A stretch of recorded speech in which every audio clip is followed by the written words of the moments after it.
السلام عليكم ورحمة الله وبركاته. تفسير رؤية ركوب السيارة في المقعد الأمامي في المنام.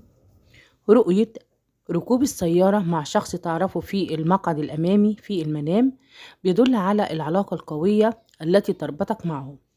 طيب، من رأى أنه جالس في المقعد الأمامي مع شخص معروف في الحلم بيكون دليل على العمل المشترك بينهما. حلم ركوب السيارة مع أحد الأشخاص المعروفين في المقعد الأمامي والقيادة بيكون اتباعك لنفس مسيرته ونهجه وطريقته في الحياة. أما من رأى أنه يركب السيارة في المقعد الأمامي مع والده في المنام بيكون دليله على نجاحه نتيجة لسماع مشورة والده.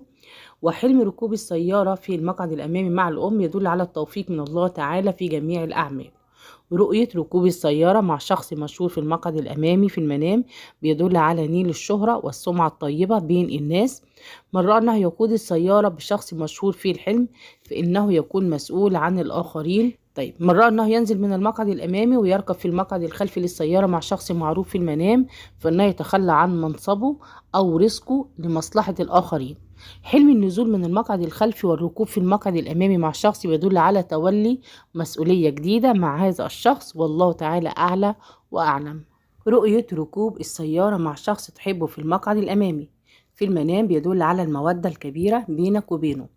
أما إذا رأيت أنك تركب السيارة في المقعد الأمامي مع امرأة تحبها في الحلم فذلك بيكون دليل على المشاعر القوية التي تكنها لها. أما حلم ركوب السيارة مع الخطيبة في المقعد الأمامي بيدل على الدخول بمسؤوليات جديدة. أما إذا رأت الفتاة العزباء أنها تركب السيارة مع حبيبها في المقعد الأمامي في المنام فذلك دليل على ارتباطها القريب منه وتعلقها الشديد به. حلم ركوب السيارة مع الحبيب السابق في المقعد الأمامي للعزباء بيدل على اشتياقها الكبير له ومحاولتها للتواصل معه. رؤية الفتاة العزباء أنها تركب السيارة مع خطيبها في المنام بتدل على قرب موعد زواجها. أما حلم ركوب السيارة مع الخطيب السابق في المقعد الأمامي للعزباء بيدل على عودة الوصال معه بعد انقطاع كبير.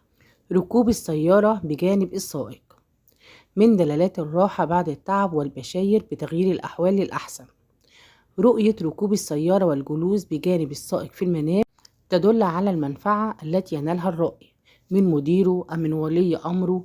ركوب السيارة المعطلة بجانب السائق في الحلم دليل على الإرهاق الكبير نتيجة لتوقف الأعمال وتعثر الأحوال.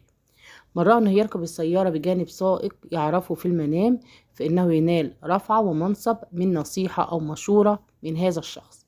حلم ركوب السيارة بجانب سائق غريب يدل على الأحداث المستقبلية الجيدة التي ستحدث مع صاحب الحلم. من رأى في منامه إنه هو يسوق السيارة وشخص معروف يركب بجانبه في المنام بيكون دليل على تحكمه بأمور الآخرين. أما إذا رأى الحالم في منامه إنه يقود سيارة وجنبه شخص مجهول بيكون دليل على السهولة في الوصل للأهداف أو الوصول للأهداف والغايات بشرط أن يتحكم بالسيارة بشكل جيد، والله تعالى أعلى وأعلم. دي كانت حلقتنا النهاردة، أتمنى يكون الحلقة عجبتكم، ولو عجبتكم لايك والشير والاشتراك في القناة وتفعيل الجرس عشان يوصلكم كل جديد. والسلام عليكم ورحمة الله وبركاته.